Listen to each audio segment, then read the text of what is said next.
পথের পাঁচালী কিংবা সোনার কেল্লা কিংবা গুপি গাইন বাঘা ভাইন, সত্যজিৎ রায়ের এই সিনেমাগুলো কিন্তু একটা জীবন্ত ইতিহাস। এখন 25 বছর সিনেমা শুটিং করার জন্য সত্যজিৎ রায়কে কিন্তু ভারতবর্ষের বিভিন্ন জায়গায় ঘুরে বেড়াতে হয়েছে এবং এই 25 বছর তার যে মজার অভিজ্ঞতাগুলো হয়েছে সেই অভিজ্ঞতা নিয়ে লেখা তার বই একেই বলে shooting.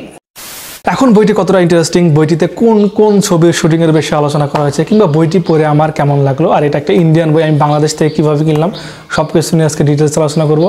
Let's check it out. আসসালামু আলাইকুম, this is Mohammad Walid, welcome to বইকোট সিজন 2। প্রচুর পড়তে হবে। একেই বলে শুটিং বইটির লেখক সত্যজিৎ রায়। বইটি কলকাতার আনন্দ পাবলিশার্স থেকে প্রকাশিত হয়। বইটির বেশ সংখ্যা 79 এবং বইটির গুডরিডস রেটিং হলো 4.5। একটু কাভার ডিজাইনের কথা বলি। বইটির প্রথমে একটা ইনফরমেশন দিয়ে রাখি যে বইটির কাভার ডিজাইনটা কিন্তু অলমোস্ট 1979 সালে করা হয়েছে, সেই সময়ের কাভারে। যদিও আমার কাছে যে বইটি আছে সেটা 2015 সালের সংস্করণ, বাট কাভার ডিজাইনটা অনেকটা পুরাতন। সো আপনারা বুঝতেই পারছেন যে কাভার ডিজাইনটার যে ভাইবটা সেটা কিন্তু অনেক সেই আগেকার যুগের কাভার ডিজাইনের মতো। আমরা এখানে দেখতে পাচ্ছি যে হলুদ ব্যাকগ্রাউন্ডের মধ্যে সত্যজিৎ রায়ের ডিরেকশন দেওয়ার একটা ইমেজ দেওয়া হয়েছে, ব্ল্যাক অ্যান্ড হোয়াইট, এবং বড় বড় করে লেখা একেই বলে শুটিং, সত্যজিতের নাম লেখা, এবং ব্যাক পার্ট সম্পূর্ণ ফাঁকা রাখা হয়েছে। কাভার ডিজাইনটা ঠিকই আছে ওই সময়কার তুলনায়, কারণ এখনকার কাভার ডিজাইনগুলো সম্পূর্ণ ভিন্ন এবং অন্যরকম হয়। যেহেতু বইটা অনেক আগের একটা বই, সো ওই সময় উৎসর্গের বিষয়টা এরকম ছিল না যে একটা বই লিখে কেউ উৎসর্গ করবে, সো যার কারণে এই বইতে কোনো উৎসর্গ পাওয়া যায়নি। প্রথমেই একটা স্পয়লার দিয়ে নিয়েছি, এই বইতে যা যা লেখা আছে সব কিন্তু সম্পূর্ণ সত্য, অর্থাৎ নন ফিকশন একটা বই। সত্যজিৎ রায় নিজের অভিজ্ঞতা থেকে এই বইটি লিখেছে। তার শুটিংয়ের যে অভিজ্ঞতা 25 বছরের জীবনে হয়েছে সেগুলোই কিন্তু গল্প আকারে এখানে দেওয়া আছে। এই বইতে পথের পাঁচালী, গুপি গাইন বাঘা বাইন কিংবা ফিরোজা দিদির ছবি যেমন সোনার কেল্লা এবং জয় বাবা ফেলুনাথ, এই ছবিগুলো করতে গিয়ে সত্যজিৎ রায়কে কী কী সমস্যার সম্মুখীন হতে হয়েছিল সেই সমস্যাগুলো এখানে তিনি লিখেছেন। এবং শুধু যে সমস্যায় লিখেছেন তা না, সেই সমস্যাগুলোর কি অদ্ভুত সলিউশন তিনি বের করেছিলেন বা আকস্মিকভাবে তার সামনে উপস্থিত হয়েছে সেই সলিউশনগুলো, সেগুলো সম্পর্কে তিনি এখানে লিখেছেন। আসলে আমরা যখন সিনেমা দেখি তখন কিন্তু আমরা বুঝি না যে একটা ছোট্ট সিনের জন্য ডিরেক্টরকে কতটা কষ্ট করতে হয়। উদাহরণ হিসাবে যদি বলি, যেমন ধরেন যে এইখানে গুপি গাইন বাঘা বাইনে সত্যজিৎ রায় লিখেছেন যে সেখানে একটা সিন ছিল যে গুপি গাইন বাঘা বাইন জঙ্গলের মধ্যে আছে এবং তাদের সামনে একটি বাঘ আসে এবং এসে তাদের দেখে চলে যায়। তো বাঘটা তাদেরকে আক্রমণ করে না, এমনি তাদের দেখে চলে যায়।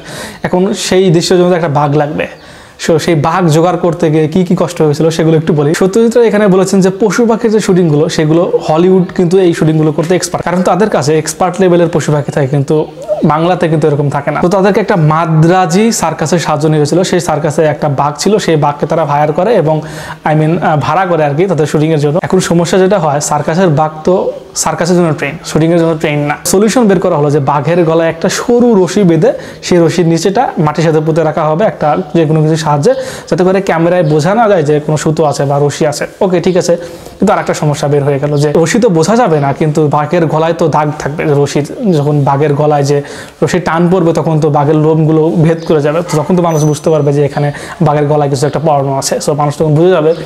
তো তারও একটা সলিউশন বের করা হলো, বাঘের যে গায়ের কালার সেই কালার অনুযায়ী তার গলার জন্য একটা বগলস বানানো হবে, সেটা তার গলায় পরে দেওয়া হবে, যাতে করে টান লাগলেও বোঝা না যায় যে বাঘের গলায় কিছু আছে। সবকিছু ঠিক আছে, বাঘ আসলো এবং বাঘকে যখন খাঁচা থেকে নামানো হলো, বাঘ অদ্ভুত রকমের আচরণ শুরু করলো। কারণ হলো বাঘ এতদিন পর্যন্ত সার্কাসের মধ্যেই থেকেছে এবং যে বাঘটা এনেছিল সেটা জন্ম সার্কাসের মধ্যেই, সো যার কারণে সে বাইরের প্রকৃতি দেখেনি অনেকদিন পর, অর্থাৎ এত বছর পর সে বাইরের প্রকৃতি প্রথমবারের মতো দেখে তো সে নিজেকে ধরে রাখতে পারছে না, উল্টাপাল্টা আচরণ করতেছে। এখন সেটাও আস্তে আস্তে ঠিক হয়ে গেলো এবং শুটিংও হলো।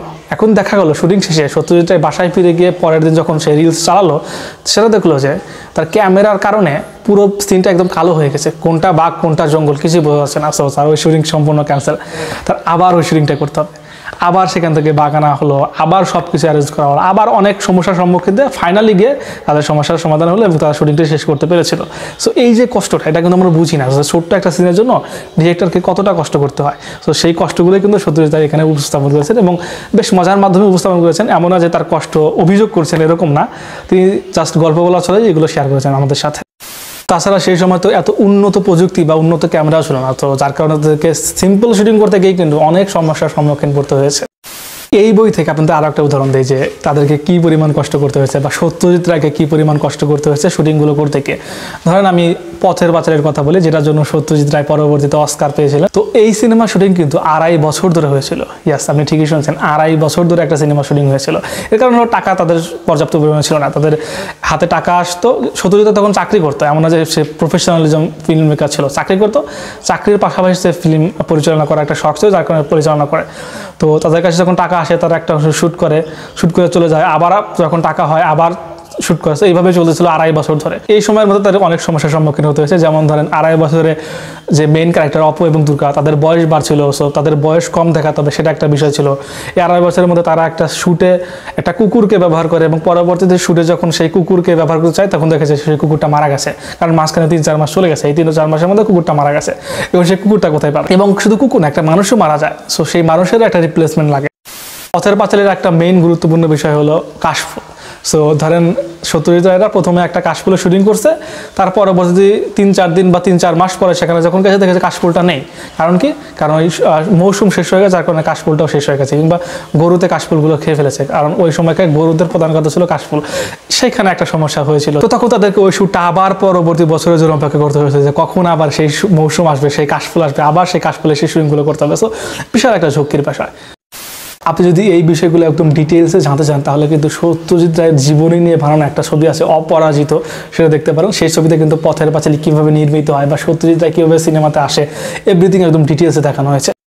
এই বইয়ের একটা পার্টে কিন্তু সত্যজিৎ রায় যে শুটিংগুলো করতো সেই শুটিংগুলো একটা কিছু স্থির চিত্র বা ছবি দেওয়া হয়েছে যে সত্যজিৎ রায় তখন কীভাবে শুটিং করতো, তার শুটিংয়ের পরিবেশগুলো কীরকম ছিল সেই ছবিগুলো এখানে দেওয়া হয়েছে, অর্থাৎ বিহাইন্ড দ্য সিন যেটাকে বলে, ভিডিও না, যা ছবি দেওয়া হয়েছে। এবং ছবিগুলো ব্ল্যাক অ্যান্ড হোয়াইট, কারণ হলো যে ওই সময়ে তো কালারিং ক্যামেরা ছিল না, ওই সময় যে ছবিগুলো দেখানো হতো সব ব্ল্যাক অ্যান্ড হোয়াইটে, এবং যে পর্দায় ছবিগুলো দেখাতো সেগুলো ব্ল্যাক অ্যান্ড হোয়াইট, যার কারণে এখানকার ছবিগুলো ব্ল্যাক অ্যান্ড হোয়াইট। আমি যদি আপনাদের একটু দেখাই যে ছবিগুলো কীরকম ছিল, দেখেন যে ব্ল্যাক অ্যান্ড হোয়াইটের এই ছবিগুলো, এইরকম ছবিগুলো ছিল। সত্যজিৎ রায় নিঃসন্দেহে একজন ডেডিকেটেড মানুষ ছিলেন, কারণ তার গল্পে যে লেখাগুলো আছে সেইগুলোই যে তার সিনেমাতে ফুটিয়ে তুলতে হবে বা সিনেমাতে সেই এক্স্যাক্ট জিনিসগুলো রাখতে হবে সেই বিষয়ে তিনি কিন্তু খুবই স্ট্রিক্ট ছিলেন, এবং তিনি যে কোনোভাবে হোক সেগুলো চেষ্টা করেছেন এবং কোনো না কোনোভাবে সফল হয়েছেন পরবর্তীতে। আপনি যদি এই বইয়ের একটা পার্ট আছে যে ফেলুদার একটা গল্প জয় বাবা ফেলুনাথ, এই গল্পের একটা শুটিংয়ের দৃশ্য এখানে লেখা আছে যে একটা সিনের জন্য তাদেরকে কতটা কষ্ট করতে হয়েছে, এবং সত্যজিৎ রায়ের দরকার ছিল যে ওই সিনটাই আমার লাগবে এবং একদম এক্স্যাক্ট লোকেশনে লাগবে, সো তিনি সেটা করেও দেখিয়েছেন। তো সব দিক থেকে বিবেচনা করলে এই বইটা সত্যজিৎ রায়ের সিনেমা ইন্ডাস্ট্রির একটা স্মৃতিচারণ বলতে পারেন।